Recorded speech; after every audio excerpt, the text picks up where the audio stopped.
Welcome to my channel. I'm Scott, and in this video I am going to walk you through the process of valuing British American Tobacco stock by analyzing their financial statements and dissecting their financial ratios so we can determine if it's a buy or a sell. British American Tobacco manufactures and sells cigarettes, tobacco, and other nicotine products. It is the second largest tobacco company in the world based on revenue. Its cigarette brands include Dunhill, Kent, Lucky Strike, Pall Mall, Rothmans, Newport, and Camel. It also sells popular e-cigarette brands as well. It has a really strong position in the vape market in several countries, including the US, Canada, and Germany. Its non-combustible customer base is growing rapidly, up to 18.3 million people in 2021. When you hear the word combustible, that means the product requires burning for consumption, like cigarettes and cigars. E-cigs and chew are examples of non-combustible products. According to studies, most of the harm from tobacco is caused by combustion, not nicotine. As less and less people smoke cigarettes each year, these types of alternatives, as well as higher cigarette prices, help this company grow and return great value to its investors. The company is always up against lawsuits, high governmental regulation, and excess taxes.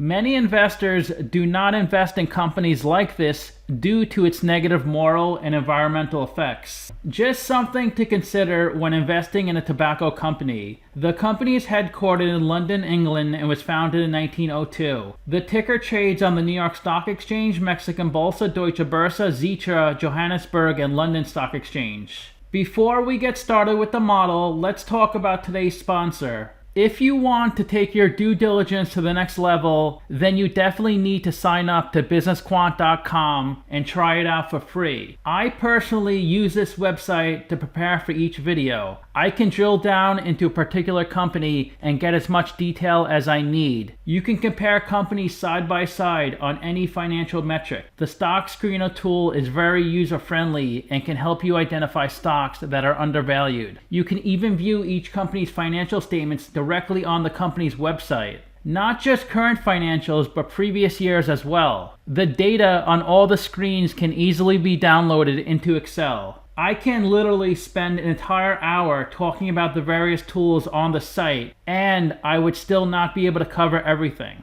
Let's get started with the model. This is a large cap company, 106 billion market cap. They're trading at $47 a share, and they have 2.3 billion shares outstanding. Let's look at their financials. The way you value a company is you estimate the free cash flows into the future and then you discount those numbers back to today's value. That's what we're doing in this video. And free cash flow is cash flow from operations minus capital expenditures. They generate lots of free cash flow, 12.2 billion in 2021. Free cash flow is a cash flow that's remaining for you, the investor. That's why they pay such a nice dividend. Net income is the profit or loss on the income statement. It's revenue minus expenses. That's highest in 2021 at $9.5 billion. Revenue is the sales for the company, and that's also really strong at close to $35 billion in 2021.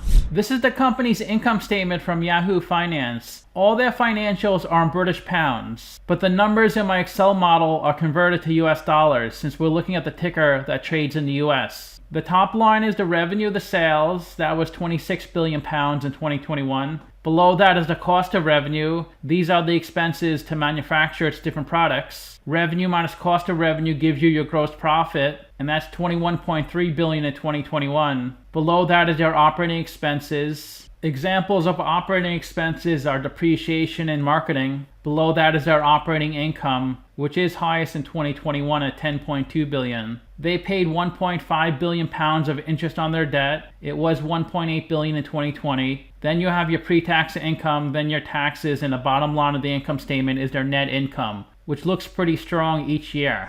This is the company's income statement directly from their financial reporting, so we get a little more detail as opposed to Yahoo Finance. Their revenue in 2020 and 2021 is about 26 billion pounds. Of the 26 billion of revenue, 22 billion is from traditional combustible cigarettes, 900 million from vaping, 850 million from tobacco heating products. Examples of this are e-cigs. 274 million from modern oral. Example of this is nicotine gum. 1.1 billion from traditional oral. An example is chew. and a little less than half their revenue is in the US, the other half is in other countries. They spent $4.5 billion on raw materials. These are used to make their products. $2.7 billion in employee salary and benefits, $1 billion in depreciation and amortization, $7.5 billion of other. This includes marketing, also the rent for its corporate office. So their operating profit is $10.2 billion. Last year was $10 billion. They spent a little less interest on their debt than last year. So their net income is $7 billion. Last year was $6.6 billion.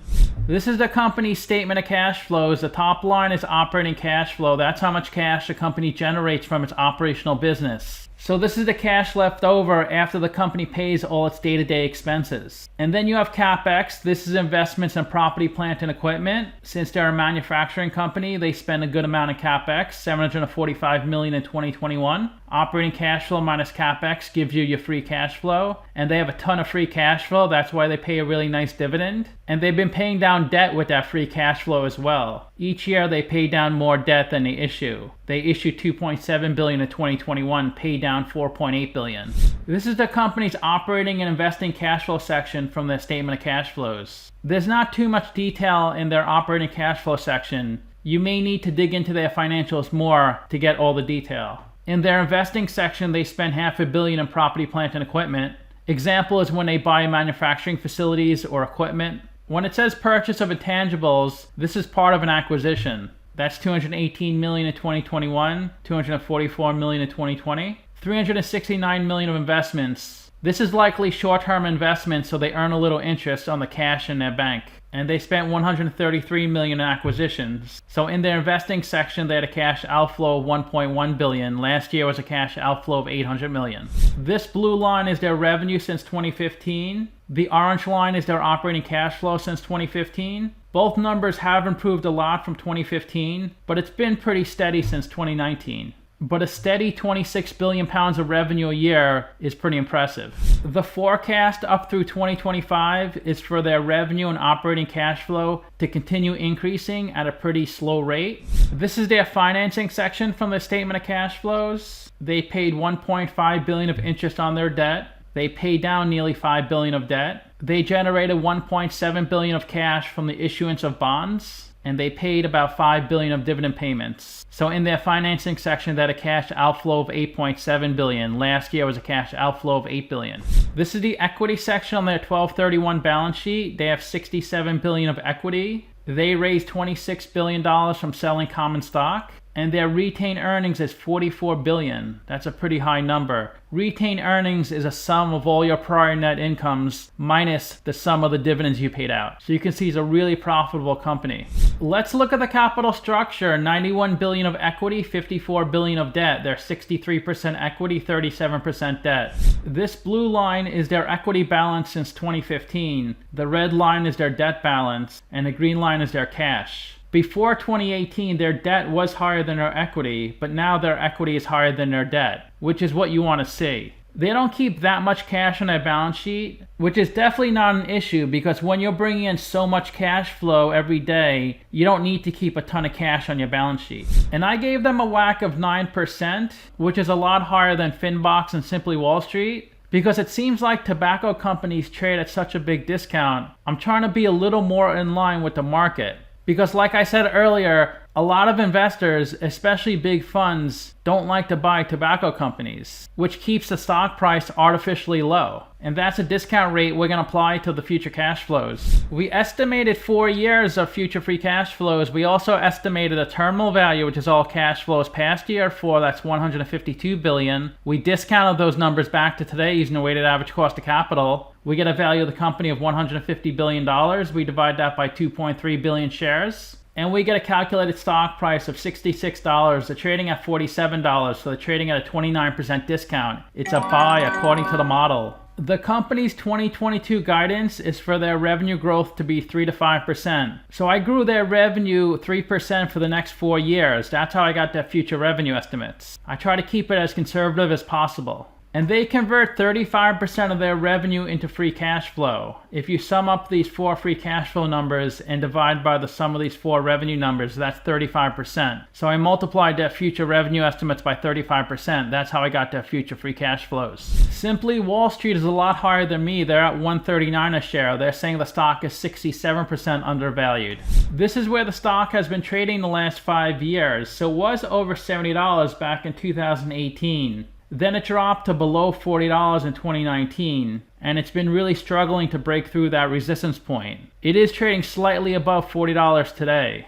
So it definitely seems like an undervalued stock, but a stock is only worth as much as someone's willing to pay. It's like if you sell anything, if you think your car is worth $30,000, if no one's willing to pay $30,000, your car is not worth that much. If the most someone's willing to pay is $20,000, then that's how much a car is worth. And they have a low beta, 0.6, so the stock moves less than the market. It's not volatile. It's gone up 27% in the past 52 weeks, while the S&P is up 12%. The 52-week low is 34, the high is 47. And the stock has been increasing lately, trading above its 50-day and 200-day moving average. Over 5 million shares are traded each day on this stock. Of the 2.3 billion shares outstanding, 2.1 billion are on float, 6% are held by institutions, and only 0.2% of the shares are shorted. The company pays a 75-cent quarterly dividend, which is 6.4%. That's a really good dividend yield. That's 72% of their net income, 56% of their free cash flow. In 2018, it looks like the company cut its dividend, but besides that, their dividend has increased every single year. And the forecast is for the company to continue increasing its dividend. Since the yield is pegged off of the stock price, it is a little more volatile than the dividend payment. The yield is currently right here. A few months ago, it was over 8%, and the projection is for their dividend yield to continue growing. They pay their next dividend on May 9th. The ex-dividend date is March 24th. So if you own the stock on March 23rd or before, then you get the dividend payment. But if you buy the stock on March 24th or after, you will not get the May 9th dividend. Their employee count did grow from 2016 to 2019, but it has come down since 2019. They currently have 54,000 people working for them.